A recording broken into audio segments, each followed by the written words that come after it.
Chceš zažiť rozprávkovú krajinu vzdialenú len pár hodín letu z Viedne? Je to Kapadokia. Prenocujeme v hoteli vytesanom do skál, ráno sa zobudíme, nastúpime na teplovzdušný balón, zažijeme úžasný východ slnka. Pôjdeme sa pozrieť aj na turecké Benátky, mestečko Avanos na brehu Červenej rieky, ktoré je známe výrobou historickej keramiky, ktorá v noci žiarí. Takže si ju môžete pozrieť, ako sa vyrába a poprípade zobrať si nejakú domov. Potom sa presunieme do mesta Kajmakli, ktoré je podzemným mestom, kde žili kedysi tisíce ľudí. A viete si predstaviť, že pred 1000 rokmi niekto vytvoril mesto, ktoré je až 8 poschodí pod úrovňou terénu. Dáme si tureckú kávu s krásnym výhľadom a presunieme sa do údolia holubov, kde uvidíme nespočetné množstvo holubníkov, dozvieme sa, na čo tieto holubníky slúžili a čím boli osožné pre civilizáciu Byzantíncov.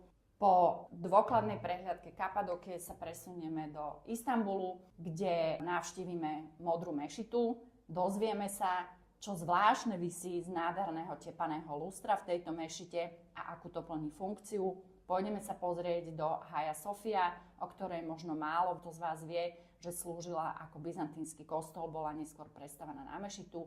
Navštívime nádherný Topkapi Saraj, sultánske sídlo s haremom, uvidíme obrovský 89-karatový diamant na vlastné oči. Potom sa presunieme na Veľký bazár, kde máme možnosť spoznať typické turecké handlovanie o ceny a kde budeme môcť nakúpiť korenia, rôzne tepané výrobky, kožené výrobky, všetko, čo si len viete predstaviť. Treba mať len so sebou trošku odvahy, aby sme si dohodli dobré ceny a vytrvalosť, aby sme sa nedali zlomiť.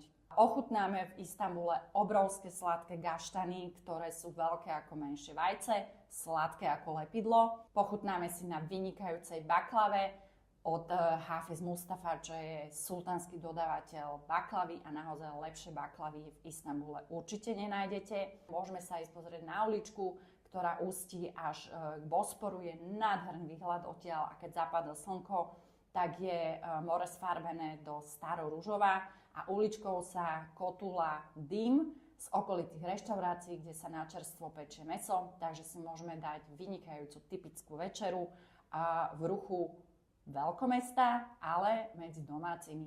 Takže poďte s nami do Kapadokie, poďte s nami do Istanbulu. Je to 5-dňový výlet, ktorý vás za pár hodín prenesie do úplne iného sveta, úplne iných zážitkov a budete mať naozaj všetky vaše zmysly naplnené až po okraj.